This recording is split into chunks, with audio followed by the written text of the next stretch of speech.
Bila mana jenis daur ulang tidak laku, bagaimana cara strategi pemasarannya? Ya, di sini nih akan terjawab ya. Mudah-mudahan pertanyaan-pertanyaan seperti itu nanti eh, kalau memang sudah jelas, tidak perlu lagi kita bahas ya. Nah, bagaimana menyusun strategi ini menjadi sangat penting. PR kita bersama bagaimana menyusun. Supaya apa Bapak Ibu? Nah, pertanyaan-pertanyaan di chat tadi sudah saya rekap begini kira-kira ya. Sering mendengar nggak Bapak Ibu pada pernyataan atau pertanyaannya seperti ini? Sudah buat produk tapi nggak laku gitu ya. Produksi tapi saat kunjungan saja gitu ya. Nah, jadi gimmick supaya orang lain yang berkunjung, wah keren banget ya tempat ini banyak menghasilkan produk daur ulang. Padahal produk daur ulangnya hanya dibuat sehari atau 2 hari sebelum kunjungan gitu. Kita jujur-jujur saja lah sesama pengolah sampah Bapak Ibu ya. Kemudian barang menumpuk ya, akhirnya rusak, akhirnya jadi sampah lagi. Ini menjadi menarik ya. Atau kadang merasa tidak disupport gitu. Saya udah buat produk daur ulang, tapi kok pemerintah daerah, dinas lingkungan hidup tidak beli ya produknya. Nah, yang jadi pertanyaan setelah mereka beli dibawa kemana? Mereka juga bingung kali gitu ya. Jadi ini sama-sama pertanyaan yang kita harus jawab. Nah, yang paling terakhir ini Bapak Ibu, ini menarik ya. Mudah-mudahan kita terus evaluasi, termasuk saya. Gitu ya. Kita seringkali mengajari orang lain untuk memproduksi. Oh, buat bros dari daur ulang. Oh, buat piring dari bibir gelas. Oh, buat tas dari ini. Padahal kita tahu produk kita sendiri itu tidak laku. Bayangkan kita tidak laku, kita sulit untuk menjual, tapi kita ngajarin orang lain untuk bisa laku produknya. Atau ikut-ikut kita tidak laku produknya. Nah, ini PR kita bersama. Jangan sampai kita mau ngajak orang lain ke tempat yang sebenarnya kita udah susah. Nah, ibarat kita mau ngajak, saya mau ngajak nih Bapak Ibu, kita ke Malioboro yuk hari ini. Udah tahu nih Malioboro hari ini tutup, misalnya gitu. Saya udah tahu, tapi saya ngajak Bapak Ibu. Kan itu adalah pekerjaan yang sia-sia. Jadi syaratnya Bapak Ibu jika ingin menularkan ke orang lain, perbaiki kita sendiri. Kita ajak dulu diri kita sendiri untuk mengubah mindsetnya. Jadi tidak secara sembarangan ngajak orang lain untuk buat produksi produk daur ulang, tapi kita tahu diri kita sendiri bahwa produk kita susah untuk laku. Jadi jujur ya. Nah, oke, jadi butuh strategi pemasaran produk daur ulang. Nah, Bapak Ibu, saya dalam menyiapkan strategi pemasaran ini pakai 6 pertanyaan, Bapak Ibu. Simple banget, tapi powerful. Ini adalah pertanyaan-pertanyaan yang dipakai oleh Butik Daur Ulang Project di Indonesia sejak tahun 2010. Memang perlu diresapi dengan baik. Kita sama-sama jujur, kita jawab bersama pertanyaan ini supaya apa? Kita bisa merencanakan rencana pemasaran kita, gitu ya. Supaya strategi promosi kita bisa powerful. 6 pertanyaan. Sebenarnya totalnya ada 9, tapi hari ini kita bagi 6 saja yang paling penting dulu. 3 lagi nanti, nggak apa-apa ya. Tapi kalau yang pingin, boleh juga nanti dalam materi kita tampilkan. Ya. Nah, siap ya Bapak Ibu. Mudah-mudahan siap juga untuk mencatat pertanyaan-pertanyaannya apa saja. Ya. Yang pertama Bapak Ibu, pertanyaan yang dipakai oleh butik daur ulang itu apa sih? Gitu. Yang pertama, Bapak Ibu, saat kita buat produk daur ulang, buat tas, buat dompet, buat pot, gitu ya. Kan tadi pertanyaannya adalah, kalau nggak laku gimana, gitu ya, dan seterusnya. Nah, sebelum membuat atau pada saat sudah buat, kita pernah bertanya tidak? Siapa sih sebenarnya konsumen kita? Siapa yang mau beli produk yang kita sudah buat? Siapa yang butuh produk kita? Siapa yang rela mengeluarkan uangnya untuk beli produk kita? Nah, ini menjadi menarik gitu ya. Yang sering kita lupa untuk bertanya.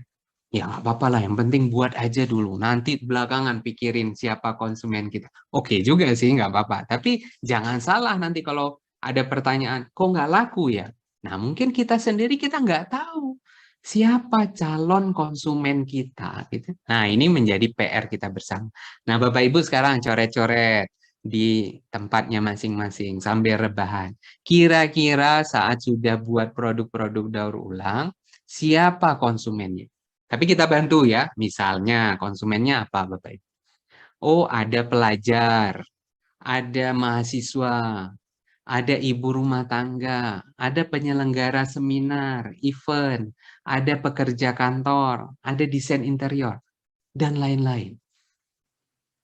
Tapi seringkali kita tidak bisa mendeskripsikan siapa konsumen kita. Kita bilang banyak gitu. Semakin umum konsumen kita, semakin tidak spesifik strategi yang akan kita lakukan. Jadi kalau Bapak Ibu bisa, buatlah secara spesifik. Contohnya seperti apa? Contoh ya Bapak Ibu, kita sama-sama belajar. Contoh, misalnya kita coba kenal konsumen. Saya punya nih produk daur ulang itu pensil case, tempat pensil, dan tas ransel misalnya.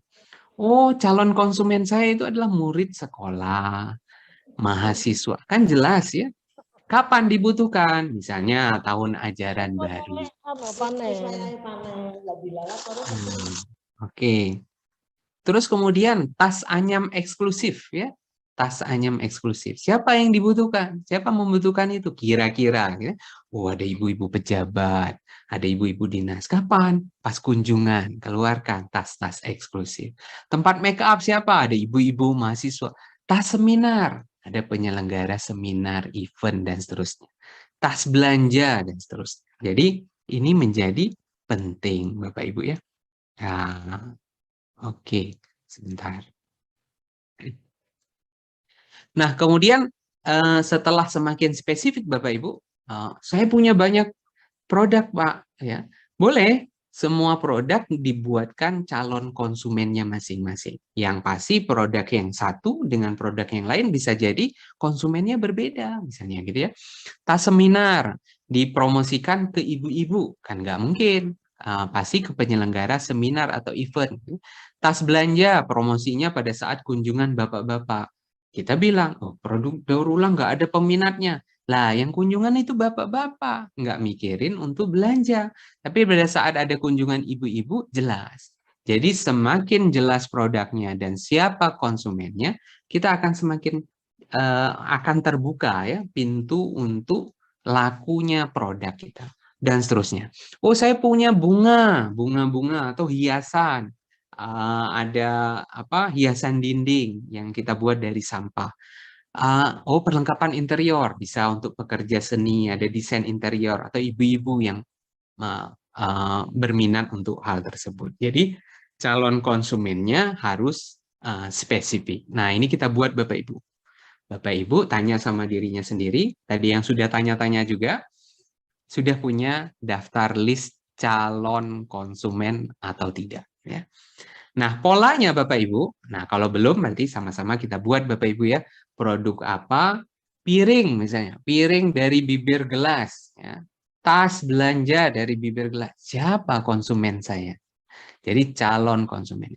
Semakin kita kenal dengan calon konsumen kita, itu akan semakin mudah kita mendekati mereka dengan berbagai macam sarana pemasaran yang kita lakukan. Nah, pola produksinya bisa seperti ini Bapak Ibu ya. Yang pertama adalah tahu dulu nih pasarnya siapa.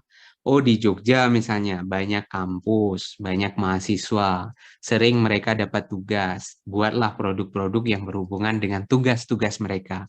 Jadi ada kemampuan untuk membeli, ada kesempatan untuk dibeli produk kita. Kemudian baru produksi, baru produk, dan gampang promosi. Atau pilihan yang kedua adalah Bapak Ibu PD, produksi dulu jadi produk, baru kemudian tentukan pasarnya. Oh, saya sudah buat bunga dari produk daur ulang, siapa ya kira-kira pasarnya dari bunga ini? Barulah kemudian promosi. Semakin jelas konsumen kita, semakin mudah kita mendeteksi tempat nongkrongnya mereka di mana, mereka butuhnya apa, sehingga kita bisa menyediakan produk daur ulang kita. Jadi produk daur ulang nggak sembarangan dibuat sebenarnya ya. Kalau sembarangan dibuat akan semakin membuka kemungkinan untuk produk tersebut tidak laku di pasar. Ya, Oke, Bapak Ibu ya. Ini skalanya bisa kecil, bisa besar ya. Ini kita praktekkan sejak dari awal butik daur ulang dilakukan. Itu pertanyaan pertama. Siapa konsumen kita? Jelas ya Bapak Ibu ya. Jadi Bapak Ibu harus mendeskripsikan konsumennya itu siapa. Yang kedua ya, yang kedua. Setelah dia beli produk kita, ya, apa yang dia dapat? Konsumen kita itu dapat apa? Dapat produk. Ya jelas, karena dia ngeluarin uang, pasti dapat produk. Tapi ada lain nggak selain dapat produk? Ya. Semakin banyak yang bisa dia dapatkan, artinya bukan secara materi ya. Misalnya ada kelebihan, keunikan yang bisa kita berikan kepada pelanggan kita. Gitu ya. Tadi fast respon, mudah untuk order, cepat produksinya, jelas kualitasnya bagus gitu ya.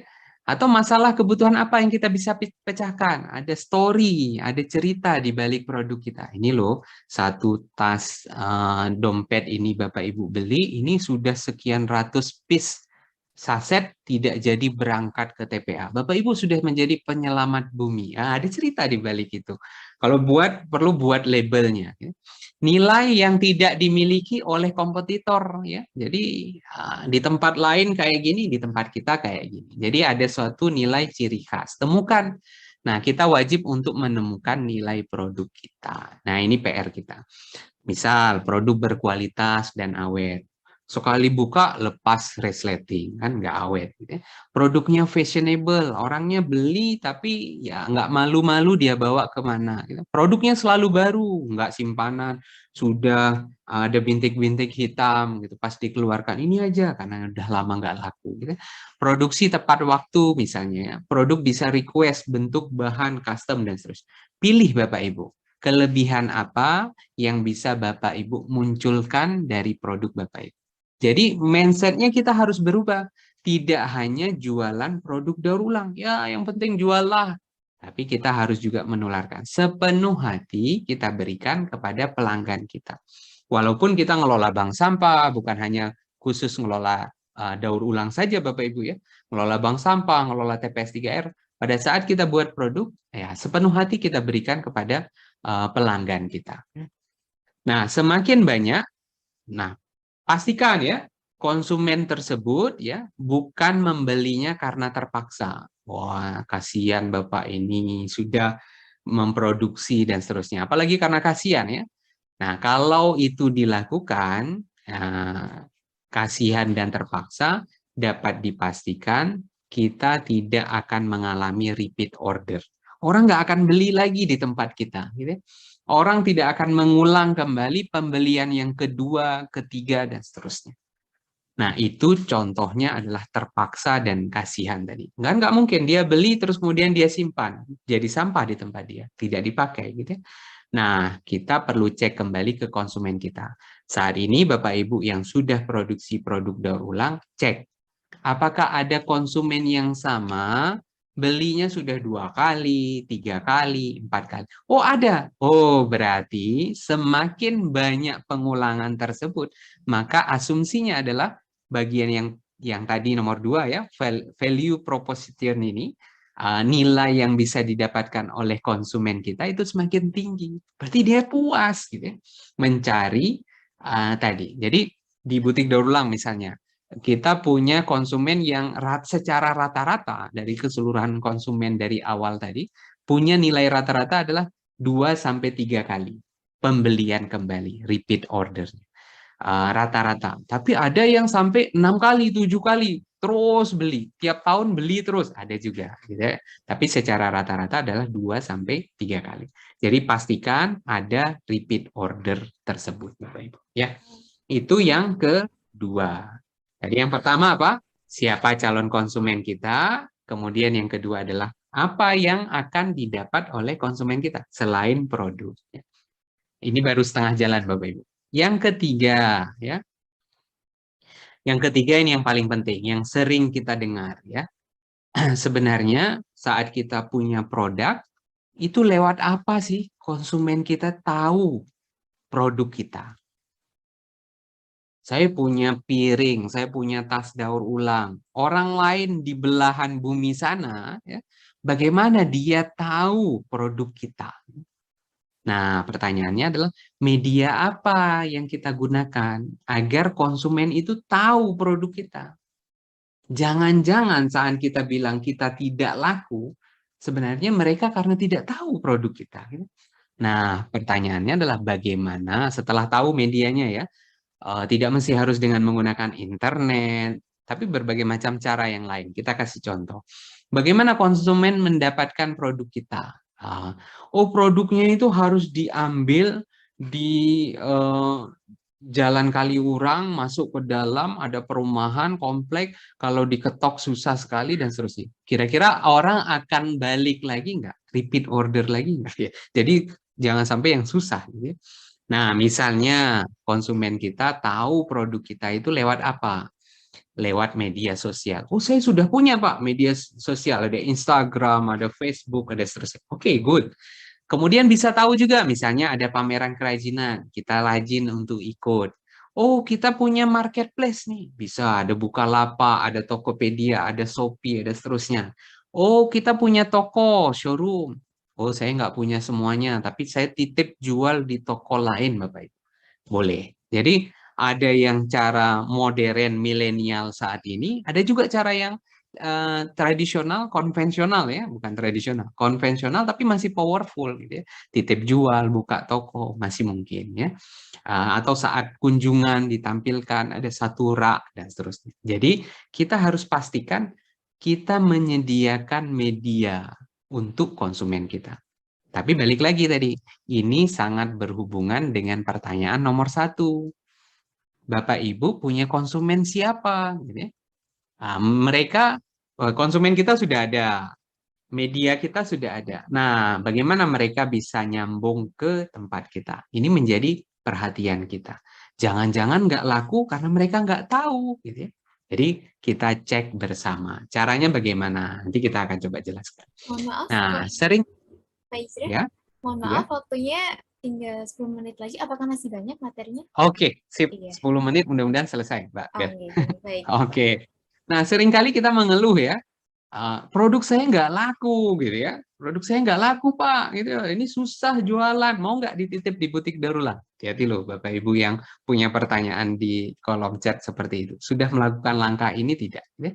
Nah, bisa jadi calon konsumen kita itu belum mengetahui produk yang kita hasilkan. Jadi, calon konsumen itu belum dapat info tentang produk kita. Jadi, bisa jadi kita patah semangat di tengah jalan sebelum kita menawarkan kepada mereka.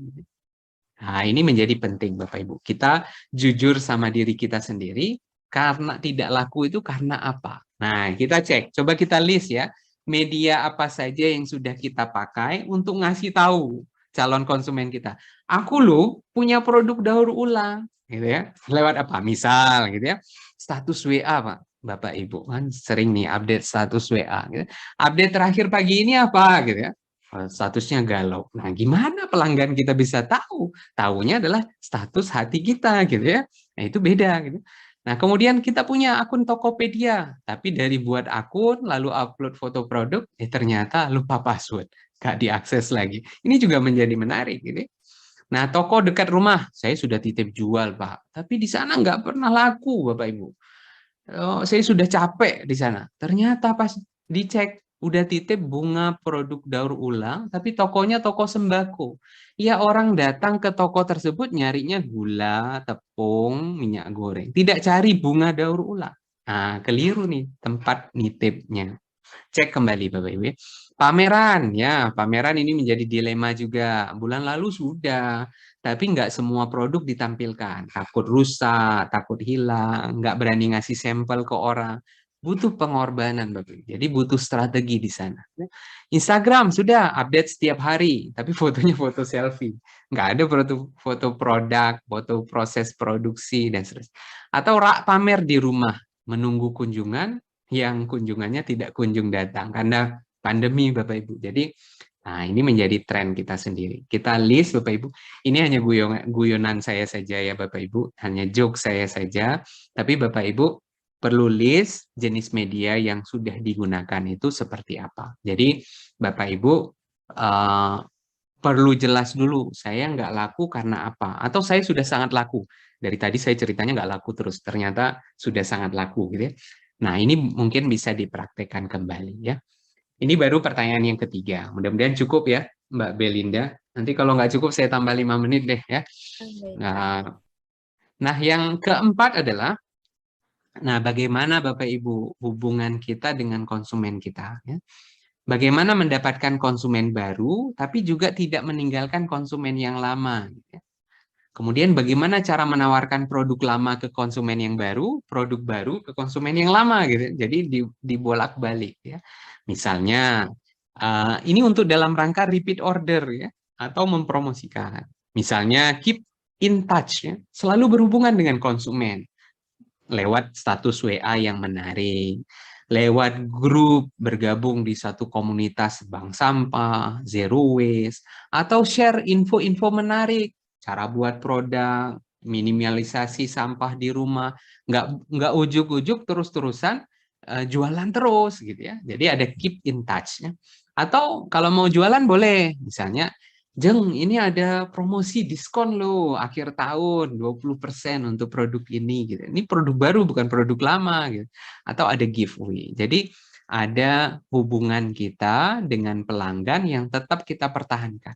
Mungkin pada saat itu dia tidak berpikir untuk membeli produk kita. Tapi karena kita bertanya atau menampilkan status, ada update story, ada bertanya kabar, dia membutuhkan produk. Oh iya, si ibu ini jualan produk daur ulang, beli deh, saya pas lagi butuh di kantor. Siapa tahu kan? Jadi ada hubungan kita yang kita sampaikan ke konsumen kita. Jadi ada pola-pola yang kita lakukan di setiap segmen yang berbeda. Mahasiswa berbeda, ibu-ibu berbeda, dan seterusnya. Sama kayak Bapak Ibu, yang ibu-ibu nanam nanam satu pohon itu kan berbeda. Nanam pepaya sama nanam monstera itu berbeda ya. Jadi sama Bapak Ibu, menjual itu seperti menanam. Jadi beda tanaman, beda perlakuan, tapi untuk hasilnya yang maksimal. Oh si jenis yang ini nggak perlu ditanyakan, nggak perlu harus apa, tapi jenis yang ini perlu ditanyakan. Nah kita mengenal karakter konsumen kita. Yang jelas pertanyaan nomor 1 tadi harus terjawab. Siapa konsumen kita? Gitu. Oke Bapak Ibu ya, itu pertanyaan nomor 4 Bapak Ibu. Bagaimana hubungan kita dengan konsumen kita? Nah ini adalah tips-tips ya. Nah yang kelima, ya, yang kelima sedikit lagi, ini sepertinya lebih simpel lah cara berpikir. Yang kelima adalah apa saja sebenarnya yang bisa menjadi uang masuk pendapatan kita dari usaha ini. Ini perlu di-list oleh Bapak Ibu supaya tidak hanya ujuk-ujuk produk saja yang kita jual. Apa saja yang bisa kita jual untuk konsumen kita? Produk tadi, gitu ya.